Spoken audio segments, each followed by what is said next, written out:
Welcome back, classmates. I am Truth, and here is your next lesson on the African American diet.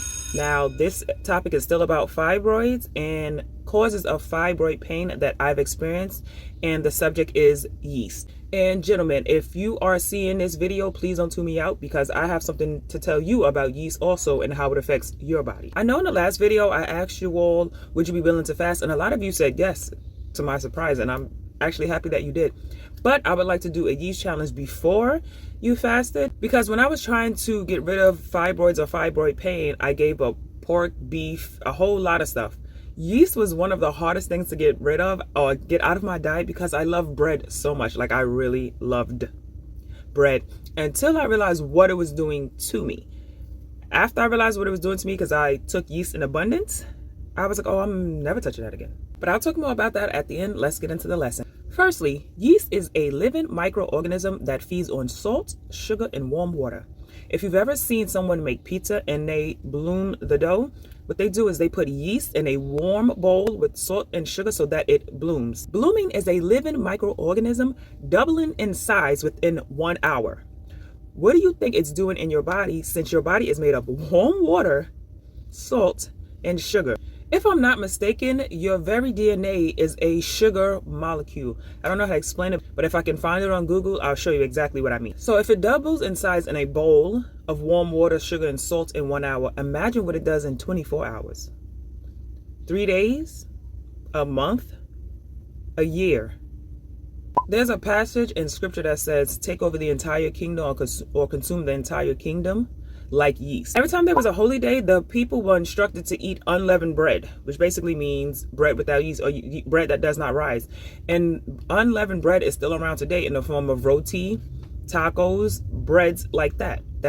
That's basically dough, but without yeast and does not rise. Your body requires 200 grams of sugar a day, 130 for the brain and 70 for the rest of the body on a daily basis. So in the last causes of pain for fibroids, I talked about sugar. And I'm explaining what feeds yeast. So if you have yeast together with sugar, pain is basically inevitable. So now you have a candida breeding ground right in your womb and throughout your body. And my favorite, you know that good old saying, you are what you eat? Ladies, yeast in, yeast out. So a lot of you need panty liners because there is constant discharge. Now, I know that doctors say that clear discharge is normal as long as it's not cloudy or anything like that. I'm just going to say I no longer need panty liners at all. Clear discharge included. And not just from yeast. I changed my diet. My diet is 90% fruits and vegetables. Basically real food. I just eat real food. Now, fellas, now, I talked about fibroids for the women, but since we are talking about yeast, let's just get to you too. If yeast in and yeast out on women, where's the yeast going to in you? A lot of men are experiencing erectile dysfunction at the age of 35. There are a lot of contributing factors on why men are having erectile dysfunction. But one thing is for certain, and that is that there is a blockage in the blood vessels supplying your member with blood. And truth be told, men can have yeast infections and also discharge. That's not necessarily an STD, but it could be a yeast or candida overgrowth. If you are anything like me and you love the bread as well, I get it. But I would rather you take the challenge and experience it for yourself, and then you make your own decision.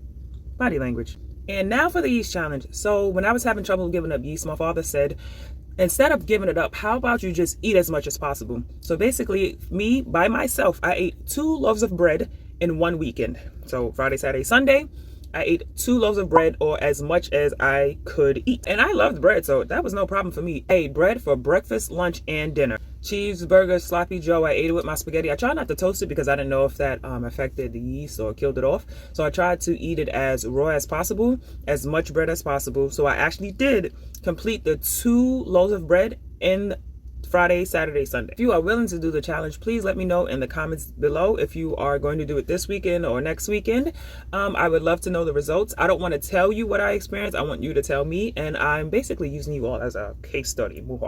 Sorry, but to see if it was just me and my family that experienced it or other people. Like I said, I only have a PhD in this body and a doctorate in common sense. I don't get to study other people and their experiences. Now, I can't ask to give you all the late people a chance to make it in. So, Hillman Talk University, if you're just here from the For You page. If you're willing to take the challenge, just put the little bread emoji in the comments, and I will see you all in the next class.